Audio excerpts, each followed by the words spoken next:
Hi, we're in Bandon Dunes today, and we're at Bandon Dunes talking to Director of Agronomy, Ken Nice. Hey Ken, how you doing? I'm doing good, Ken. Good. Well, hey, thanks for having me out here. Yeah, you bet. This has been an unbelievable experience touring this property with you, seeing all your golf courses. We got 5 golf courses, 5 18 holes, holes, and then one 13-holer called Bandon Preserve. Yeah. And then we also have a 9-hole complimentary par 3 course that anybody can play. Yeah. So we have public come and play for free there. Yeah. And that's also associated with our practice center, which is about a 35-acre practice center. Boy, quite an operation, and you oversee all of that. Mm-hmm. Yeah, great. And how many superintendents do We you have 7 superintendents total. Yeah. And, you know, great team, great staff. Yeah. Makes life a lot easier. Yeah. So we all try to do our part. Yeah. And it works well. Yeah. Well, what an experience, what a place.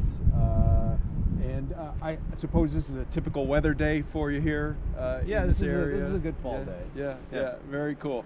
All right, so what I want to talk about today is maybe not necessarily one specific BMP, but sort of your style or your philosophy when it comes to working with the environment and making choices for pesticide applications, fertilizer applications. Yeah, well, one of the things, first, by the very nature of us being a links facility, links golf, I think, lends itself to kind of a minimalist approach in general, because our philosophy in general is firm, fast conditions. Right. So in doing so, you're trying to limit growth rate and just get it to a sustainable level and create a good surface. So I think the big question all of our superintendents, including myself, try to ask ourselves is what we're applying, is that necessary at this time? I mean, is this something that we have to do, or is this something you want to do just to make yourself feel better? Right, or because the calendar says. You know, Yeah, and I think one of the things, you know, when a young superintendent or a young turf professional comes out of school, you've learned all these things, and you want to do stuff. You want to apply things. Yeah. I think the discipline of having a links facility is really question what your applications are.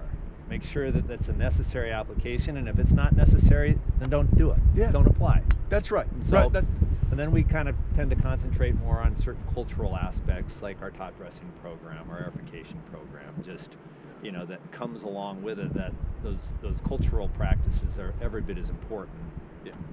You know, we're trying to maintain a level growth level that's not out of control, that's just what we want, and then try to minimize organic buildup through our top dressing program. So you said something interesting earlier about the philosophy, and that we're not trying to grow big crop yield. Yeah, so tell me about that. I mean, I think where agriculture, you really are trying to optimize your yield. That's a commercial product that ag has to do. And golf is very different in the fact that we're just maintaining a surface for a game, and that doesn't mean that needs to be growing out of the ground and yielding a ton of clippings. We want to basically sustain a growth level that is good for the surface we're trying to create, which in our case is firm and fast, and then nothing beyond that. It needs to be able to sustain the wear of our maintenance practices and the wear of golfers. And then beyond that, it's just excessive growth.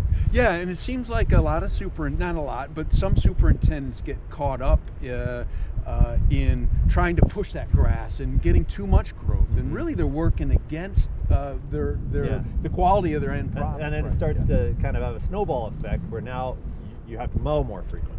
So now you're using more, you know, diesel and you know, you're adding to the carbon footprint. That's right. Of things. That's right. So, you know, again, and your plant becomes more lush, more susceptible to disease, right? And all those things. So it kind of drives that, in that, you know, not only does it impact what you're putting into the ground, into the soil, and potentially into the waterways, but now you're also having to spend more time mowing, more time maintaining things just to stay on top of that growth rate, which again, you know, is unnecessary use of fuel and time and labor.